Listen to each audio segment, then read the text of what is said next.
Morning, सुप्रभात, वंदे मातरम विद्यार्थी मित्रों। मैं आनंद सर अपने YouTube channel make account easy with Anand sir में आपका हार्दिक स्वागत करता हूं।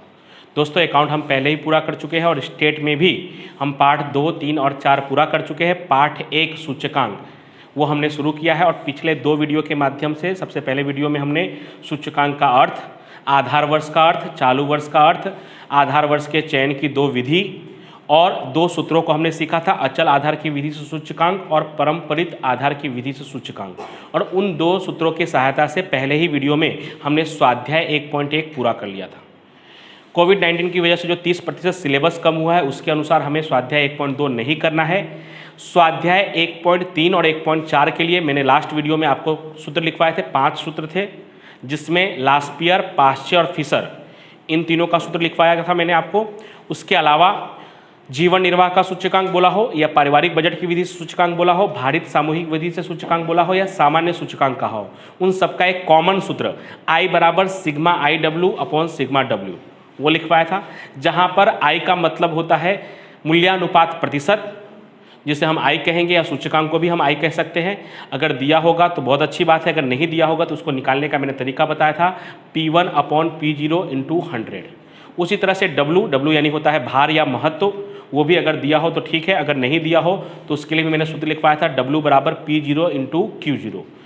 उसके बाद कुल खर्च की विधि से सूचकांक का 2 सूत्र था, A और B, आधार वर्ष का मात्रा दिया हो तब और चालू वर्ष का मात्रा दिया हो तब।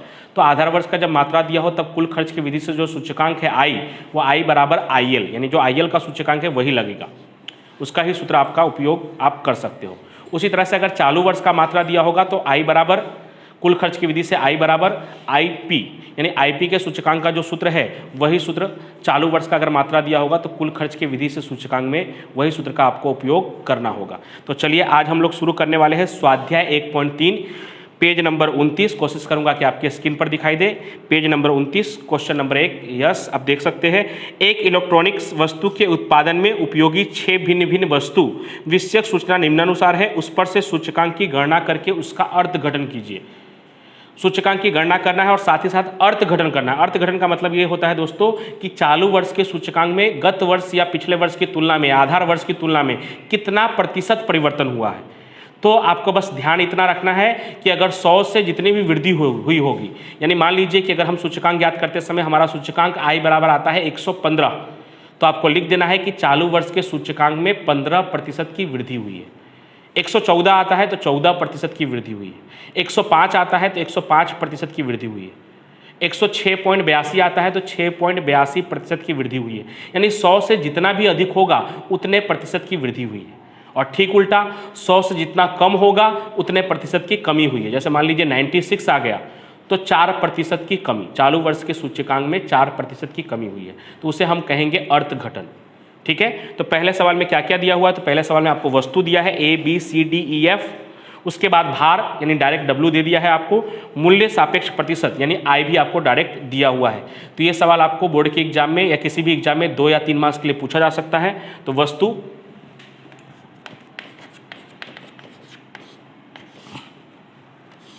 तो वस्तु में देख सकते हैं आप A B C D E और F। उसके बाद भार, जिसे हम W से दर्शाएंगे, आप डायरेक्ट W भी लिख सकते हैं, 5, 10, 10, 30, 20 और 25।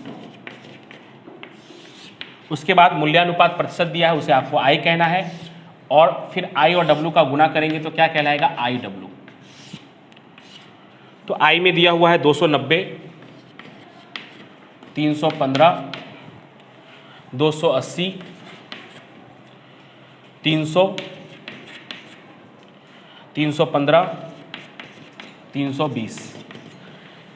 दोस्तों I और W आपको डायरेक्ट दिया है, I और W का गुना करेंगे तो IW होगा, और सूत्र होगा सूचकांक I बराबर सिग्मा IW बटे में सिग्मा W। तो इन दोनों का गुना कैलकुलेशन लिए मैंने इसे कैलकुलेट कर लिया है। क्या किया है हमने, आई का गुना डब्ल्यू से किया है बारी बारी से। तो 290 गुणे 5 तो 1450, 315 गुणे 10 3150, 280 गुणे 10 2800, 300 गुणे 30 9000, 315 गुणे 20 6300, 320 गुणे 25 8000।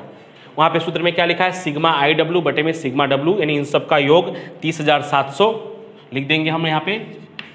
और सिग्मा डब्ल्यू कितना है 100। 30,700 को जब आप 100 से भाग लगाएंगे तो आपका फाइनल आंसर आएगा आई बराबर 307। अब आधार वर्ष का सूचकांक हमेशा क्या होता है, 100 होता है। और ये कितना आया है हमारा चालू वर्ष का सूचकांक 307, तो काफ़ी ज़्यादा वृद्धि यानी 207% की वृद्धि हुई है। आप लिख सकते हैं कि चालू वर्ष में अर्थघटन के रूप में आप लिख सकते हैं कि चालू वर्ष के सूचकांक में 207% की वृद्धि हुई है। चालू वर्ष के सूचकांक में 207% की वृद्धि हुई है। इसी तरह से दूसरा सवाल है, एक फर्नीचर के बनावट की वस्तु के उत्पादन में उपयोगी 6 विभिन्न वस्तु विषयक सूचना निम्नानुसार है। उस पर से वर्ष 2014 को आधार वर्ष लेकर 2015 के सूचकांक को ज्ञात कीजिए और उसका अर्थघटन कीजिए। तो इस बार भी आपको वस्तु दिया हुआ है दूसरे नंबर के प्रश्न में। वस्तु में ए से लेकर एफ तक, A B C D E F. उसके बाद वस्तु के बाद भार यानी डब्ल्यू दिया हुआ है 17, 15, 22, 16, 12, 18। उसके बाद वर्ष 2014 का मूल्य और वर्ष 2015 का मूल्य, यानी आपको सूचकांक यानी आई या मूल्यानुपात प्रतिशत इस बार आपको नहीं मालूम है। तो उसके बदले में दोस्तों आपको क्या मालूम है, तो 2 अलग अलग वर्षों का मूल्य दिया हुआ है, 2014 के वर्ष का मूल्य और 2015 के वर्ष का मूल्य। तो उसमें जो 2014 के वर्ष का मूल्य है उसे हम क्या कहेंगे P0, और 2015 के जो वर्ष का मूल्य है उसे हम क्या कहेंगे P1। अब इस P0 और P1 की सहायता से हम क्या प्राप्त कर लेंगे, आई का सूत्र क्या लिखवाया था मैंने जब नहीं दिया हो तब, आई बराबर P1 अपॉन P0 इंटू 100। और जब हमें आई मिल जाएगा तब इस आई का गुना डब्ल्यू के साथ कर देंगे तो हमारा कॉलम तैयार हो जाएगा आई डब्ल्यू। तो P0 में दोस्तों क्या दिया हुआ है, P0 में दिया हुआ है 30, 20, 50, 22, 50 के बाद 32, 40, 16। और P1 में दिया हुआ है 24, 70, 40, 48 और 24। उसके बाद आपको क्या करना है, आई निकालने के लिए P1 को P0 से बारी बारी से भाग लगाना है और 100 से गुना करना है, तब आपको आई मिल जाएगा। तो इसे भी मैं कैलकुलेट करके लिख दे रहा हूँ और ये कैलकुलेट करेंगे, फिर हमारा जब आई डब्ल्यू मिल जाएगा तो सूचकांक का सूत्र आई बराबर सिग्मा आई डब्ल्यू बटे में सिग्मा डब्ल्यू। तो इससे भी हम चलिए अब मैंने इसका गुणा कर दिया है और आई भी निकाल लिया है। तो आई कैसे निकाला है हमने, P1 अपॉन P0 इंटू 100 यानी 24 भागे 30 गुणे 100 करेंगे तो 80। उसी तरह से सबके लिए किया है 24 भागे 20 गुणे 100 तो 120, 70 भागे 50 गुणे 100 140। आप एक बार चेक कर लीजिएगा, 40 भागे 32 गुणे 100, 48 भागे 40 गुणे 100 तो 120 और 24 भागे 16 गुणे 100 किए तो 150। आई प्राप्त होने के बाद जैसा हम रेगुलर करते हैं आई का गुना डब्ल्यू से किया है तो हमें आई डब्ल्यू मिल गया 17 गुणे 80 1360, 15 गुणे 120 1800, 22 गुणे 140 3080, 16 गुणे 125 2000, 12 गुणे 120 1440 और 18 गुणे 150 2700। जब आई डब्ल्यू का आप जोड़ोगे तो सिग्मा आई डब्ल्यू आएगा आपका 12380। अब हमारा सूत्र क्या होता है दोस्तों, तो sigma I W upon sigma W 12380 भागे सिग्मा डब्ल्यू कितना है, तो इन सबको जोड़ेंगे तो 100 तो आएगा 123.80। ये हमारा फाइनल आंसर कहलाएगा आई बराबर 123.80। और इसमें भी हमें अर्थघटन लिखना है तो सूचकांक कितना होता है आधार वर्ष का बेस ईयर का 100 और हमारा कितना आया है 123.80। तो हम क्या लिख सकते हैं कि चालू वर्ष के सूचकांक में, ये लिखना बहुत जरूरी है दोस्तों नहीं तो आधा नंबर इसका भी आपका कट होगा। चालू वर्ष के सूचकांक में 100 से कितना ज़्यादा है तो आप मौखिक ही बता सकते हैं 23.80। तो चालू वर्ष के सूचकांक में 23.80% की वृद्धि हुई है। चालू वर्ष के सूचकांक में 23.80% की वृद्धि हुई है।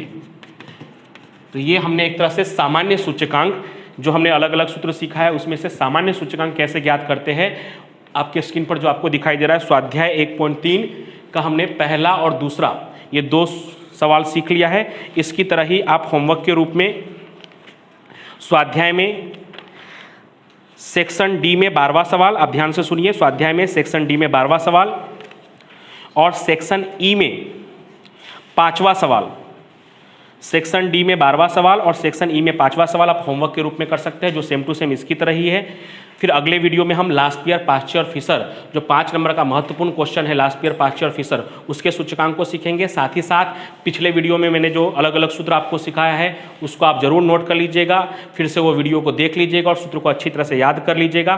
फिर अगले वीडियो में हम लास्ट ईयर पाश्चर फिशर के सूचकांक को सीखेंगे। Thank you so much.